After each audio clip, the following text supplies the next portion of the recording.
Hi guys, I'm Adam Wilborn from WhatCulture. And I'm extremely bald.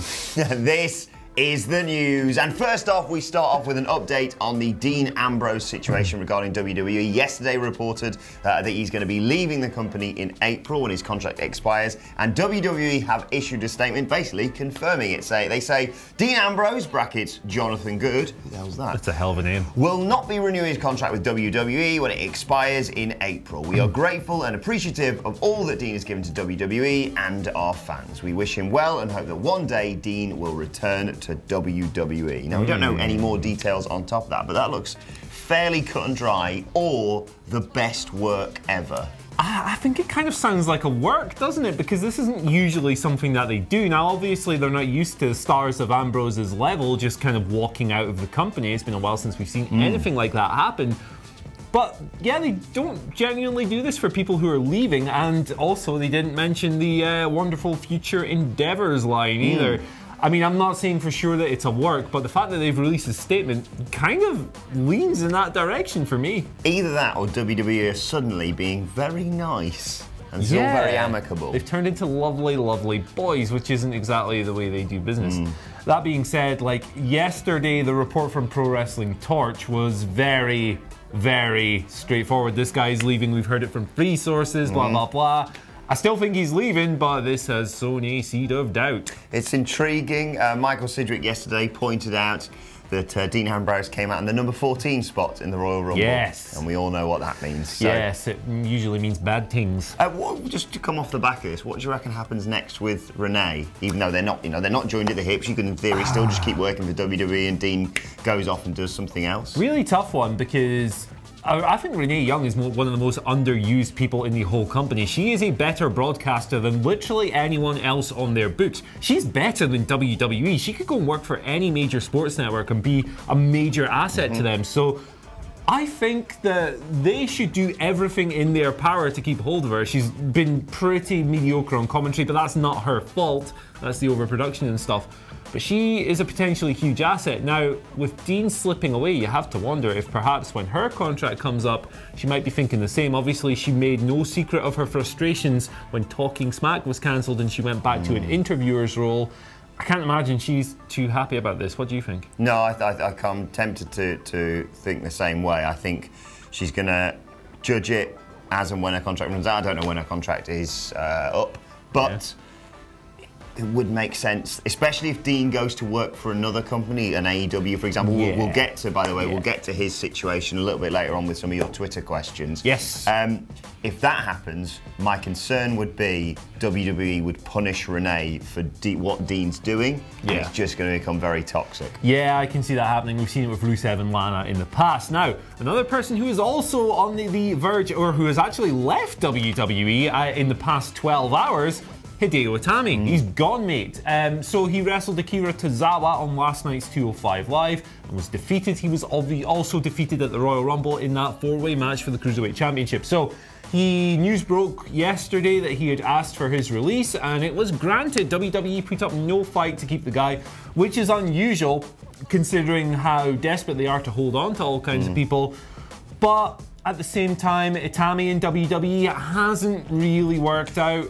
He's not the performer he used to be. He hasn't come off well in this sports entertainment lens, and honestly, I think this is probably the best thing for everyone involved. Yeah, I think that's the case. I think that's the reason why this has all got sorted so quickly. Writing about this, I described it as both disappointing, his WWE tenure, but more than anything, just frustrating, really, isn't it? Yeah. He signed in 2014. He was in the Andre the Giant Memorial Battle Royal at WrestleMania 31. He was tipped for big things. There was big fanfare when he was joining the likes of NXT. Then he obviously had that shoulder injury that took him out for over a year. Came back, had some good stuff in NXT with had another injury. Bobby Roode, Aleister Black. Then got moved to 205 Live. I think more than anything, though, it's injuries and, like you said, not being able to quite adapt to the WWE style. I mean, there's so many things going into this. It doesn't help that he showed up and then a few months later, the infinitely more eye-catching Finn Balor showed up in developmental and kind of stole his thunder. There's also things like CM Punk and Daniel Bryan basically stole all his moves. He couldn't do the go-to-sleep for a couple of years. Even Daniel Bryan took his single-leg dropkick, the Busaiku knee kick. And also, you know, as Kenta, he was this guy who built his reputation in Noah and Ring of Honor as this brutal, stiff ass kicker. And you obviously can't do that in WWE, where it's a bit more safer and a bit more toned down. His charisma didn't really translate on WWE television either. He was a bit bland, unfortunately, and it's just a real shame. But not everything works out. Not everyone is made for sports entertainment. And, you know, it'll be cool to see Kenta return to smaller stages. Yeah, he's 37 years old now. He's not even that old, is he? 37? He's still got a lot to give, I reckon. And yeah, there's speculation about him going to New Japan, to Ring of Honor, to AEW. I think wherever he goes, it's arguably going to be more beneficial than if he'd stayed in WWE because, like you said, it just wasn't quite working out for him. I think often people overlook how difficult it is to adapt to the WWE style. God, yeah. Especially for a guy like him. But best luck for him in the future. Now to move on to events on SmackDown Live. We'll get onto the fallout and looking forward to Elimination Chamber in a second. But there was a title change on last night's SmackDown Live, and not one I was expecting, to be perfectly honest. R-Truth defeated the new United States champion Shinsuke Nakamura, and then subsequently defended his title against Rusev as well. Who is now a heel again, all of a sudden. Bit weird. What? Yeah. What's going on? Yeah, I don't quite know. I mean, there's quite a bit you can unpack with this. Obviously, it was a nice surprise. And it was really good to see, like, after taking away R-Truth's number 30 spot in the Royal Rumble. 1 minute he was rapping, the next minute he was napping. Woohoo! That's what he said, that's what the big man said. Top level biggity banter. Yeah, it was just nice to kind of see him rewarded. He's a company veteran. He's been very, very entertaining as part of the Fabulous Truth. But at the same time, like, Rusev was beaten in like a minute or something. Nakamura looked like he couldn't be arsed in their match. And it was weird. It was kind of... It wasn't that decisive. It was confusion. Mike Chioda was the ref, said it was a 3 count. They had to watch it again on a replay. Very confusing. Odd little angle with good and bad. But yeah, I don't know what's going to happen in the future with that in the United States Championship. But congratulations to R-Truth. Yeah, big run. We've been having a go at him for the last few years here at WhatCulture, and he's been doing very well over the last, sort of 6 months. Yeah, it's been fun. Him and Carmella are one of the most consistently fun things on SmackDown. So. Dance break. Yeah, right. Yeah, I'm not doing that. Okay. Also, coming out of SmackDown, we have some big Elimination Chamber news. So, at the end of the show, after Daniel Bryan had unveiled his wonderful new title belt. Can we get a picture of that up now? Yeah, get that up. Look at that bloody thing. The hemp belt. Hemp belt, wood carved from natural oak, and it has some pebbles on it as well. I'm not a fan of like, I've got a little joke kids belt from WWE that my other half bought me, but I'm not a fan of fans buying, you know, $300 belts and carrying them to WrestleMania. Yeah, we're going to WrestleMania, and I might buy that belt, to be perfectly honest. It'll be about £5 off the shop. So he was doing that thing with Eric Rowan in the title, blah, blah, blah. Out comes AJ Styles, says, hey, goddamn, you can't just do that to the belt. What are you doing, smoking that belt? Wendy Styles. And you're better at that than me. And they were followed by Jeff Hardy, Randy Orton, Mustafa Ali, who Randy Orton absolutely destroyed by saying, didn't you get thrown out of the Royal Rumble by a girl? Bit weird. I liked his comeback, which was just, and then Samoa Joe. And Samoa Joe came down and ruined everyone with a great promo.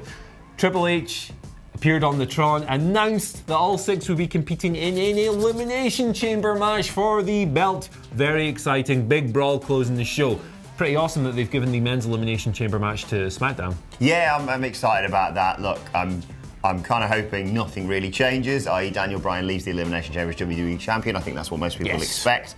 But those names mean it's going to be an amazing chamber. Especially a guy like Ali flying around the place like a mental. Speaking of the chamber, we should mention the ongoing developments regarding the women's tag titles. You may notice there have been qualifiers on Monday Night Raw. Apparently they didn't realise that you could just announce that you're in the match. That's what Sonya Deville and Mandy Rose did last night on SmackDown Live. They just added themselves to the match. That was easy. I mean, you're not going to argue with the legend, are you? No. So, yeah, fair enough. And also, speaking of tag stuff, we have #1 contenders for Miz and Mac, or Mac and Miz, whatever the heck they're called.